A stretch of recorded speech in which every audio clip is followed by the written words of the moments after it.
اللہ اللہ۔ بسم اللہ الرحمن الرحیم۔ السلام علیکم ویورز، آپ دیکھ رہے ہیں میرا یوٹیوب چینل نور کی دنیا 01۔ ناظرین، آج ہم حضرت موسیٰ علیہ السلام کا واقعہ آپ کے ساتھ شیئر کریں گے۔ اگر آپ میری ویڈیو یہ پہلی بار دیکھ رہے ہیں تو آپ سے ریکویسٹ ہے کہ آپ میرے چینل کو سبسکرائب کر لیجئے اور ساتھ ہی ساتھ بیل آئیکن کو آن کر لیں تاکہ ہماری فیوچر میں آنے والے اسلامک ٹاپک پر آپ کو معلومات ملتی رہے۔ تو ناظرین، شروع کرتے ہیں ویڈیو اللہ کے نام سے جو بڑا ہی رحمان اور مہربان ہے۔ حضرت موسیٰ علیہ السلام اللہ کے مخلص پیغمبر ہیں۔ ان کا لقب کلیم اللہ ہے کیونکہ اللہ تعالیٰ سے ہم کلام کرتے تھے۔ آپ حضرت موسیٰ علیہ السلام والد کا نام عمران علیہ السلام اور بھائی کا نام ہارون علیہ السلام تھا۔ آپ میں طاقت اور قوت 10 آدمیوں کے برابر تھی۔ حضرت موسیٰ علیہ السلام کی پیدائش سے پہلے ایک مغرور اور ظالم بادشاہ تھا جس کا نام والد بن مشاع فرعون تھا۔ بنی اسرائیل کے قوم پر ظلم اور ستم کرتا تھا اور ان کو غلاموں کی طرح کام لیتا تھا۔ فرعون کو منانے والے قبطی کہلاتے تھے اور وہ عیش آرام کی زندگی گزارا کرتے تھے۔ ایک روز فرعون نے خواب دیکھا کہ بیت المقدس سے مصر کے جانب ایک آگ بڑھتی چلی آ رہی ہے۔ وہ آگ تمام مصر والوں کو جلا ڈالتی ہے مگر اس آگ سے بنی اسرائیل کے گھر محفوظ رہتے ہیں۔ فرعون نے اس خواب کی تعبیر اپنے پاس موجود کہانوں سے پوچھی تو انہوں نے بتایا کہ بنی اسرائیل میں ایک ایسا بچہ پیدا ہونے والا ہے جس کی وجہ سے مصریوں کی ہلاکت ہوگی۔ خواب کی تعبیر سن کر فرعون ڈر گیا اور ایک خوفناک حکم جاری کر دیا کہ بنی اسرائیل میں جو بھی لڑکا پیدا ہو اسے قتل کر دیا جائے۔ چنانچہ بنی اسرائیل میں جو بھی عورت حاملہ ہوتی تو اس پر کڑی نگرانی کی جاتی اور اگر لڑکا ہوتا تو قتل کر دیا جاتا۔ اس دور میں تقریباً 2 لاکھ بچے قتل کر دیے گئے۔ حضرت موسیٰ علیہ السلام کی والدہ جب حمل سے ہوئی تو اس کی خبر کسی کو نہ ہوئی، انہیں سب سے چھپائی رکھا، اور جب حضرت موسیٰ علیہ السلام پیدا ہوئے تب بھی سوائے قریبی رشتہ داروں کو کسی کو معلوم نہیں ہوا۔ جنہیں اللہ زندہ رکھے کس کی مجال ہے کہ اسے مار سکے۔ پھر اللہ تعالیٰ نے حضرت موسیٰ علیہ السلام کے والد کے دل میں خیال ڈالا کہ جب بھی کوئی ڈر اور خوف محسوس کرو تو بچوں کو دریا میں بہا دینا۔ حضرت موسیٰ علیہ السلام کی والدہ نے ایک صندوق میں رکھ کر دریا نیل میں بہا دیا اور موسیٰ علیہ السلام کی بہن سے کہا کہ تو پیچھے پیچھے جا اور اپنے بھائی کی نگرانی کرتی جانا۔ چنانچہ وہ صندوق دریا کے کنارے جا لگا۔ وہی فرعون کا محل تھا۔ محل کے درباریوں نے صندوق کو نکال لیا۔ فرعون کی بیوی عاصمہ رضی اللہ تعالی عنہا نے جو نیک خاتون تھی موسیٰ علیہ السلام کو دیکھا اور فرعون سے کہا یہ تیری اور میری آنکھوں کی ٹھنڈک ہے اور اسے اپنا بیٹا بنا لے۔ جب موسیٰ علیہ السلام کو بھوک لگی تو دودھ کے لیے رونے لگے تو دودھ پلانے والیاں لائی گئی لیکن آپ حضرت موسیٰ علیہ السلام نے کسی کا دودھ نہیں پیا۔ قریب میں ہی موسیٰ علیہ السلام کی بہن جو آپ کی نگرانی کرتے ہوئے پیچھے آئی تھی کہنے لگی میں ایک گھر جانتی ہوں جو اس بچے کو دودھ پلا سکتی ہے۔ اس طرح محل اللہ تعالیٰ نے موسیٰ علیہ السلام کو واپس ان کی ماں کے پاس لوٹا دیا۔ فرعون کے محل میں آپ نے پرورش پائی اور جوان ہوئے۔ طاقت و قوت اللہ نے آپ کو بہت عطا کی تھی۔ ایک دن 2 لوگ آپس میں لڑتے ہوئے دیکھے، اس میں سے ایک بنی اسرائیل سے تھا اور دوسرا قبطی تھا۔ بنی اسرائیل کے شخص نے آپ سے مدد مانگی، آپ نے مدد کا ارادہ کیا اور قبطی کو ایک مکہ مارا جس سے اس کی موت ہو گئی۔ آپ موسیٰ علیہ السلام کا مقصد قتل کرنا نہیں تھا اور آپ نے اللہ تعالیٰ سے توبہ کی۔ اگلے دن حضرت موسیٰ علیہ السلام شہر کی طرف نکلے تو دیکھا کہ وہی بنی اسرائیل پھر کسی سے جھگڑا کر رہا ہے اور آپ کو دیکھ کر ہی پھر آپ سے مدد طلب کی۔ آپ نے فرمایا تو جھگڑالو آدمی ہے، اور اس کے مقابلے والے قبطی سی طرف ہو گئے۔ بنی اسرائیل نے کہا کہ کل جیسے ایک آدمی کو مارا تھا، یا آج مجھے بھی مار ڈالو گے؟ اس کی اس بات سے آپ سمجھ گئے کہ کل والی بات پورے شہر میں پھیل گئی ہے۔ حضرت موسیٰ علیہ السلام کو یہ خیال آیا کہ قبطی کے قتل کے بدلے کہیں میرا نہ قتل کر دے۔ آپ موسیٰ علیہ السلام اپنے آپ کو چھپانا چاہتے تھے۔ فرعون کی قوم سے ایک شخص آیا اور موسیٰ علیہ السلام سے کہا کہ آپ فوراً ہی یہاں سے کہیں دوسری جگہ نکل جائے، کیونکہ قوم کے سردار آپ کی قتل کے منصوبے بنا رہے ہیں۔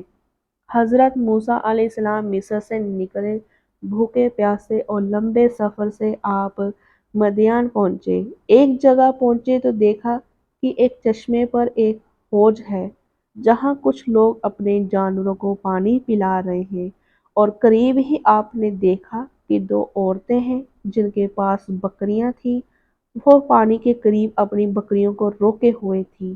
موسیٰ علیہ السلام نے پوچھا، کیا معاملہ ہے؟ اپنی بکریوں کو پانی کیوں نہیں پلاتی؟ وہ بولی کہ جب تک یہ چراوے اپنے جانوروں کو پانی نہیں پلاتے، ہم نہیں پلا سکتی، اور ہمارے والد بہت بوڑھے ہیں۔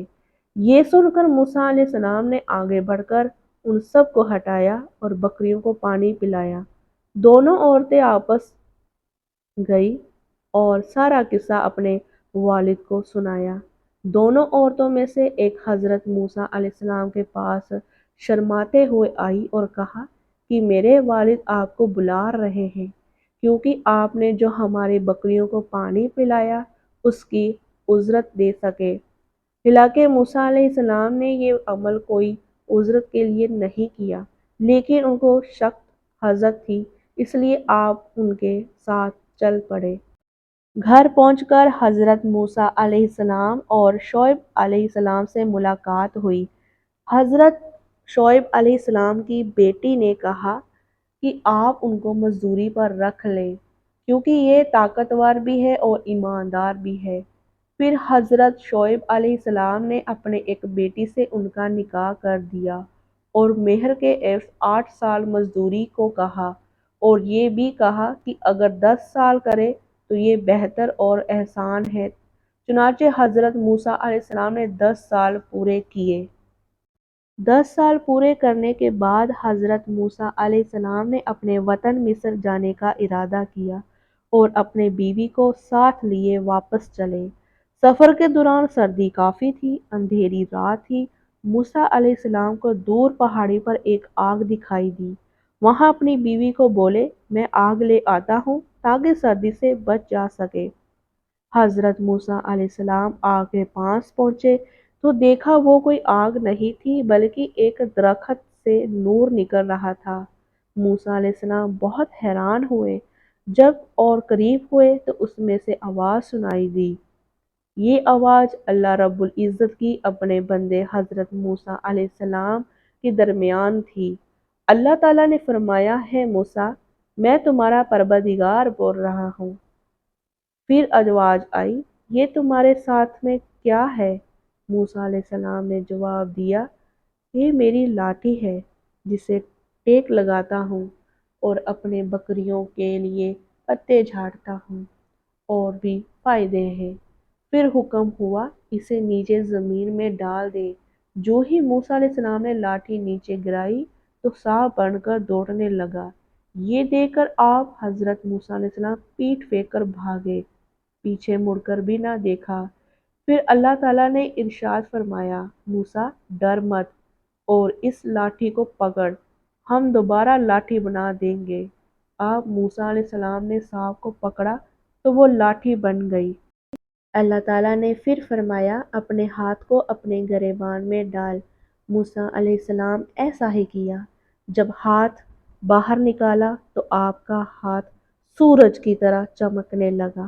اللہ تعالیٰ نے 2 معجزے حضرت موسیٰ علیہ السلام کو دیے اور فرمایا، فرعون اور اس کے قوم کی طرف جا، یقیناً وہ بہت سرکش میں نافرمان ہے۔ پھر موسیٰ علیہ السلام نے کہا، ہے میرے پروردگار، میری زبان کی گرہ کھول دے اور میرے کام میں آسانی فرما، اور میرے بھائی ہارون علیہ السلام کو میرے ساتھ کر دے۔ اللہ تعالیٰ نے آپ کی دعا قبول فرمائی۔ اس طرح حضرت موسیٰ علیہ السلام اور حضرت ہارون علیہ السلام کو اللہ تعالیٰ نے نبوت سے سرفراز فرمایا۔ حضرت موسیٰ علیہ السلام واپس ہوئے اور اپنے بھائی حضرت ہارون علیہ السلام کو ساتھ لیا اور فرعون کے محل پہنچے۔ محل کے درباروں نے آپ کو اندر جانے نہیں دیا۔ موسیٰ علیہ السلام نے کہا، میں قاصد ہوں، یعنی پیغام لے کر آیا ہوں، تو درباروں نے اندر جانا دیا۔ موسیٰ علیہ السلام نے فرعون کو دین کی دعوت دی تو فرعون نے کہا کہ تیرا رب کون ہے؟ جواب میں موسیٰ علیہ السلام نے کہا، وہ آسمانوں و زمین کے تمام چیزوں کا رب ہے۔ یہ بات موسیٰ علیہ السلام نے تمام درباریوں سے مخاطب ہو کر کی تھی۔ پھر فرعون بولا، اگر تو اپنے وعدے میں سچا ہے تو نشانیاں پیش کر۔ اب موقع آ گیا تھا کہ وہ دونوں معجزے پیش کیے جائے۔ پھر موسیٰ علیہ السلام نے اپنی لاٹھی زمین پر رکھ دی تو وہ 100 بہت بڑا سانپ بن گیا، اور اپنے گریبان سے ہاتھ نکالا تو وہ سورج کی طرح چمکنے لگا۔ فرعون نے کہا کہ یہ تو سوائے جادو کے اور کچھ نہیں، اور کہا کہ تمہارے مقابلے میں بھی مشہور جادوگروں کو لاؤں گا۔ اور حضرت موسیٰ علیہ السلام کو اس وقت کا انتظار تھا کہ سب سے سامنے دعوت پیش کی جائے۔ مقابلے کا دن مقرر ہوا۔ فرعون نے مہر جادوگروں کو متاخر کیا اور یہ بھی اعلان کرایا کہ جو موسیٰ علیہ السلام کو اپنے جادو سے پست کرے گا تو اسے مال و مال کر دے گا۔ مقابلے کا دن آ پہنچا۔ لوگ ایک میدان میں جمع ہوئے۔ 40 جادوگروں کی جماعت میدان میں حاضر ہوئی۔ جادوگروں نے موسیٰ علیہ السلام سے کہا کہ پہلے تم ڈالو۔